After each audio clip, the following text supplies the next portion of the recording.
Assalamualaikum warahmatullahi wabarakatuh. Perkenalkan, nama saya Muhammad Agasu Fadli dari kelas S1 IPS 11A dengan nomor induk mahasiswa 2311102015. Di video kali ini saya ingin menjelaskan perbedaan tentang hard disk drive (HDD) dengan solid state drive atau SSD.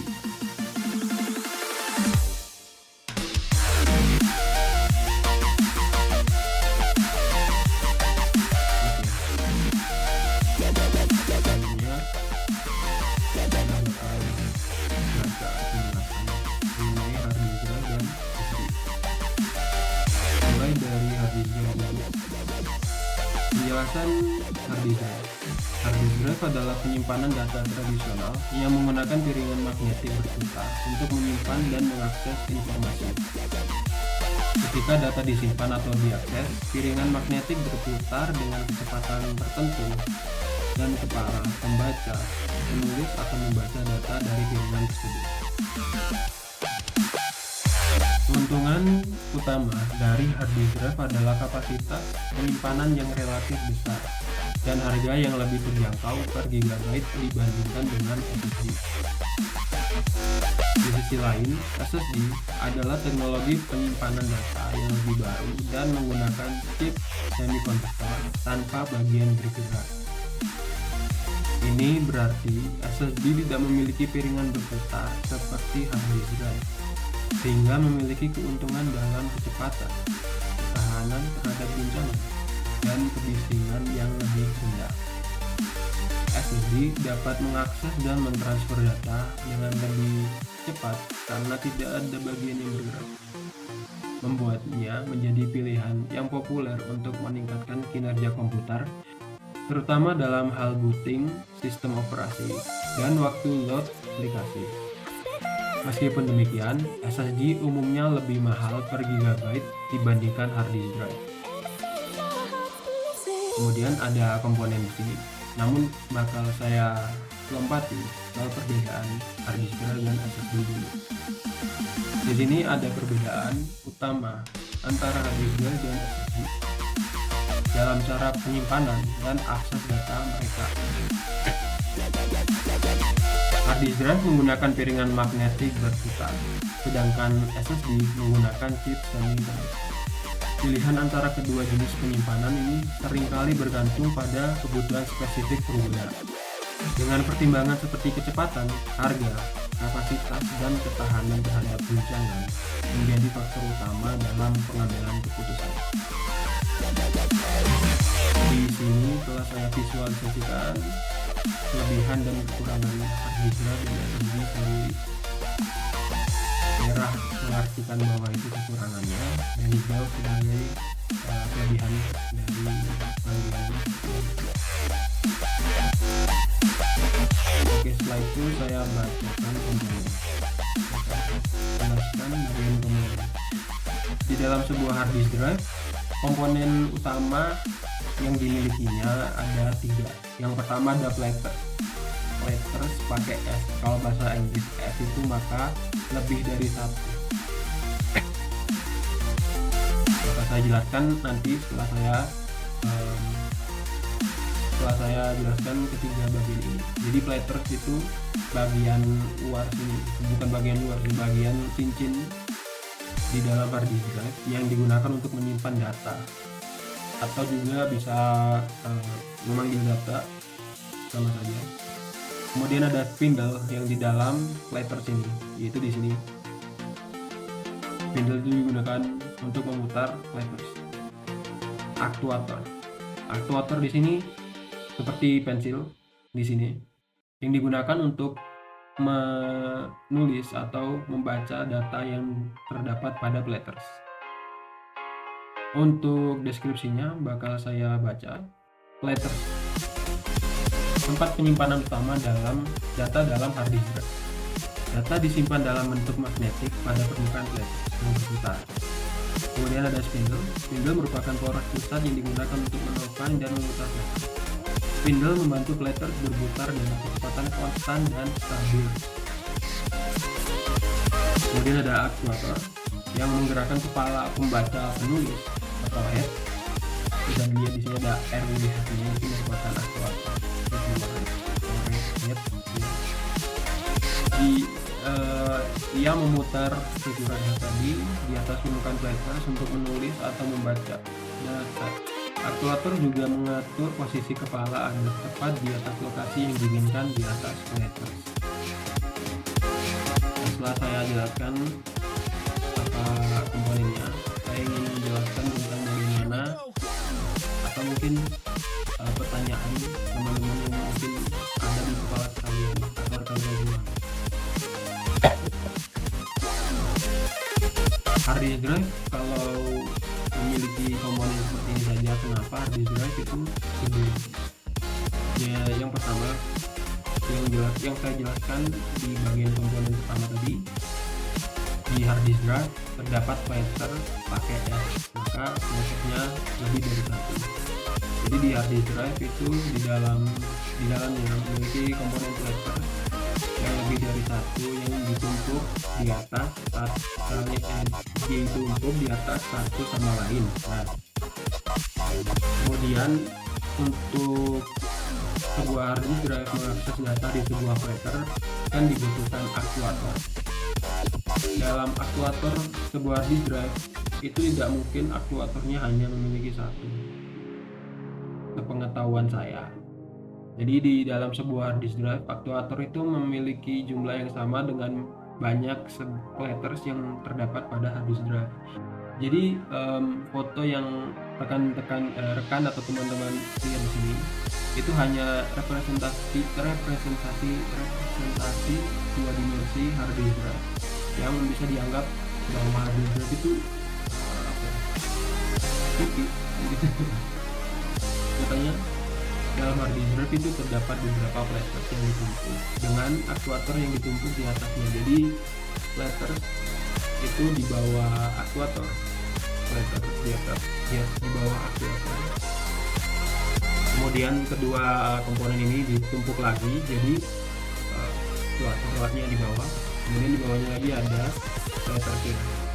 Kemudian ditumpuk secara berulang hingga kapasitas retakan. Kemudian ada SSD. Komponen SSD ini terbagi menjadi tiga. Yang pertama ada cache, kemudian ada controller yang mengontrol bagaimana sebuah SSD membaca dan menulis data ke NAND flash. NAND flashnya sendiri merupakan tumpukan dari kumpulan 3 bit.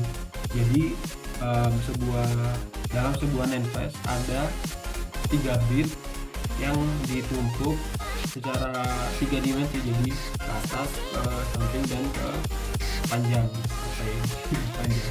Jadi ada 3 dimensi yang menyimpan 3 bit secara berulang.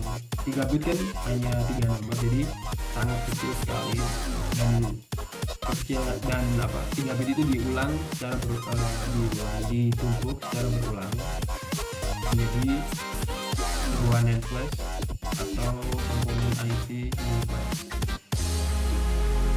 Untuk deskripsinya sendiri, mulai dari cache, menyimpan sementara data yang sering diakses untuk mempercepat akses baca tulis. Cache juga membantu mengurangi latensi dan meningkatkan kinerja keseluruhan SSD. Controller bertanggung jawab atas operasi pembacaan, penulisan, dan manajemen data di dalam SSD. Controller juga mengatur aliran data antara host komputer dan NAND flash memory. Kemudian untuk NAND flash itu tugasnya menyimpan data dalam bentuk non-volatile menggunakan teknologi flash memory. NAND flash digunakan sebagai media penyimpanan utama dalam SSD. Baik, setelah saya jelaskan perbedaan dari komponen hard disk drive dan SSD masing-masing, saya ingin memberikan video yang dapat memvisualisasikan bagaimana cara kerja sebuah hard disk drive dan SSD menggunakan video yang terdapat di situs YouTube yang dapat kalian akses, yang nantinya saya akan cantumkan di deskripsi. Semoga apa ya, kertas yang saya coret ini buat catatan bisa saya upload juga, namun kemungkinannya akan saya upload di komentar karena YouTube tidak mau tidak strike kalau pakai email kampus tapi linknya di luar dari YouTube. Jadi ya saya minta maaf sebelumnya. Jadi kalian bisa mengakses coretan ini atau catatan yang telah saya buat di komentar bila bisa, karena saya nggak tahu juga ini bisa diupload atau enggak.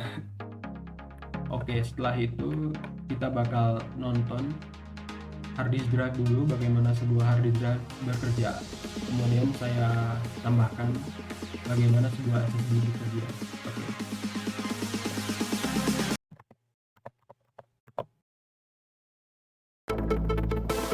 The hard drive has been the main storage device in computers for decades now. Do you ever wonder what's on the inside? Hard drives are sealed so that no dust can get inside. Once you take yours apart, it most likely will not work anymore. The platters is where the information is stored. Both the top and the bottom of each platter is used so it can store as much information as possible. The actuator arm is how it reads and writes information. They never actually touch the platters, but you need a microscope to actually see that. It moves so fast that the human eye will have trouble keeping up with it. The platters are split up into tracks, and each track is split up into sectors. When you read or write to the hard drive, the actuator arm must find the right track, and the platters must rotate so the right sector is underneath the arm. It only takes a few milliseconds for this to happen. This may seem fast, but compared to newer technologies, this is much slower. In recent years, the hard drive is being replaced by the SSD, also known as the solid-state drive. These have no moving parts on the inside, which means they are faster, smaller, and use less power. However, SSDs are still a lot more expensive than hard drives. How long before the hard drive is obsolete? Only time will tell. Baik, semoga penjelasan tentang hard disk drive, bagaimana cara kerja hard disk drive dapat mengerti. Kemudian saya bakal ganti ke SSD. In here, we can see an individual memory cell called charge trap flash. This memory cell stores 3 bits of information by trapping different levels of electrons on a charge trap. Very few extra electrons are a 1, 1, 1, while a lot of electrons are a 0, 0, 0, and the other levels of trapped electrons have other 3-bit designations. Measuring this value doesn't change the amount of electrons, and once electrons are placed on the charge trap, they stay trapped there for years. However, when the memory cell is erased, the electrons are forcibly removed. To reach a terabyte of storage capacity in a single chip, this memory cell is copied, and it's copied a lot. First, these memory cells are stacked 100 layers tall, and then these stacks of cells are copied 40,000 columns across, which is then copied 50,000 rows down. You can kind of think of it as a 3D Excel spreadsheet, where the values can only be 0 to 7, and this spreadsheet has 40,000 columns by 50,000 rows, and then there are 100 different spreadsheets stacked in layers, one on top of another. In order to isolate and determine which row and layer to write to or read from, control gate selectors are used along layers and bitline selectors are used along the rows. We're going to zoom out to the view that we had earlier, where we can see the overall microchip. Here's the 3D array of charge trap flash cells and control gates that we were just looking at. This is a massive layout of memory cells, but engineers didn't stop there. In order to fit more capacity, they copied this layout onto the other side, and then copied it 8 times again, and crammed it all into a single microchip. And that's it. 3 weeks of non-stop binging movies and TV squeezed into a microchip the size of a dime. Watch our follow-up episode to get a complete and in-depth understanding as to how everything that I just talked about works. Thanks.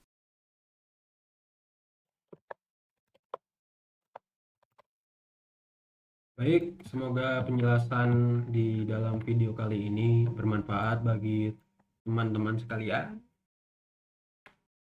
Bila ada kekurangan atau kelebihan, saya mohon maaf. Dan saya ingin berterima kasih karena teman-teman sekalian telah meluangkan waktu untuk menonton video kali ini. Sekian yang bisa saya sampaikan. Semoga bermanfaat. Saya akhiri. Wassalamualaikum warahmatullahi wabarakatuh.